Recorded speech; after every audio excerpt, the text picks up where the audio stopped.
Hi, I'm Cynthia Schiller. Please like and subscribe where we help and heal one day at a time. We're going to talk about why do we want this narcissist back? What is driving us?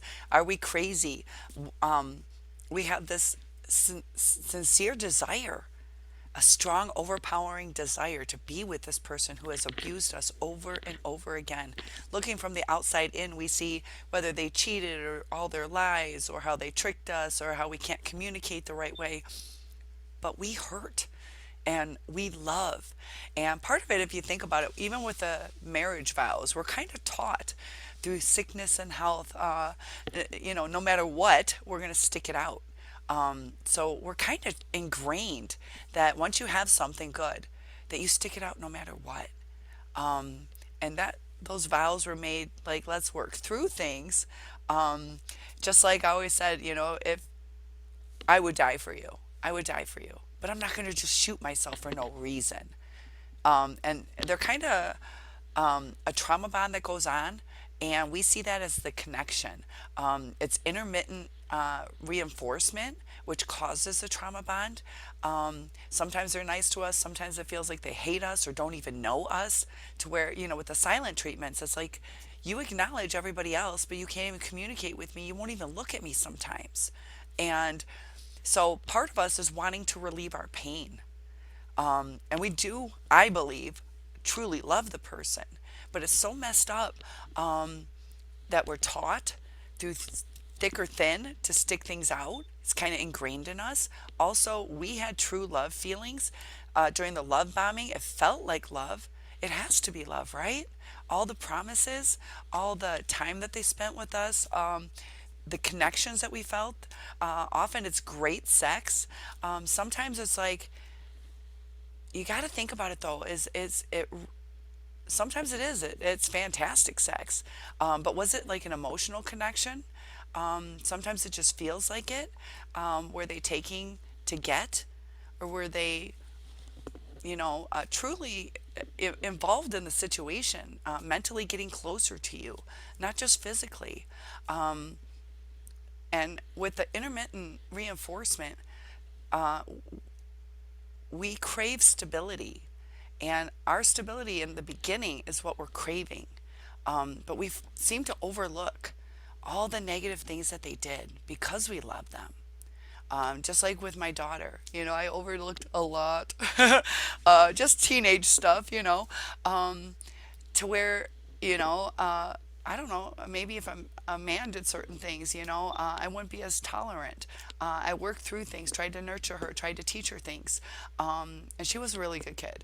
But when you're in a narcissistic relationship, the pain that we feel and the addiction that the intermittent reinforcement gives us, it's like a high that we feel, that we crave. And it's almost like they say how they're fake people. Like we're craving this fake person that we met in the beginning. All those facades. And that's why they call them a meat suit, that they're empty inside. So we want this connection. We feel that connection every time we get that intermittent supply for us.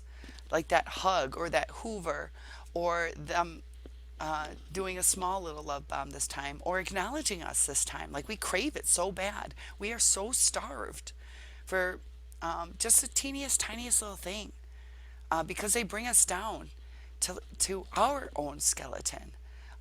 They took everything from us, that we are starved. And often that's why it's hard to move on because we see that little carrot that they're dangling. We know there's 15 calories there. We're starving. If we walk away, do we have enough time to get to the next food supply, which is our emotional supply? Do we have enough time before we're shattered? We feel so shattered where we're trauma bonded. We can't leave our supply because that was the normal life that we were planning. And also, like, we crave closure. We crave understanding. We're intelligent adults, and sometimes their explanations make no sense. Sometimes it's a silent treatment. Makes no sense. Why can't we just acknowledge each other? And it's the trauma bond that gets us craving just some normalcy. And it's normal to communicate. It's normal to break up for a reason. A lot of times the reasons are dumb. My last time with my first ex was because I got a speeding ticket and I paid my own insurance. We were supposed to get married, and then we broke up, got back together. We had a baby, planning a family together. I was supposed to move back home, sold all my stuff for the second time. And doesn't matter what I sold, doesn't matter what I gave up, doesn't matter that I took off time to go across state and had to switch to work weekends so I could have time off. I get a speeding ticket that I have to pay for. And that was it. That was it.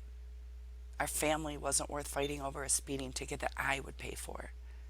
So when you look at how much we want this person back, like I cried over that guy for probably 20 years. 20 years I probably cried.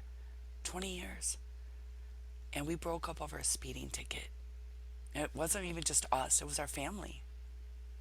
And part of it is you want your family, you want your sense of security. I sold everything to be with him because that was the promise. We're going to get through this. And the discard hurts. And it's almost like we want to undo it. And we're kind of craving that. Like, let's undo this. Like, I did love you and I thought you loved me too. And the reasons often are just something's easier or something's bright and shiny, no baggage, over a speeding ticket.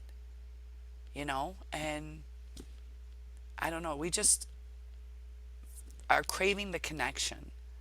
And that's what the trauma bond caused. And that's why we want this person back.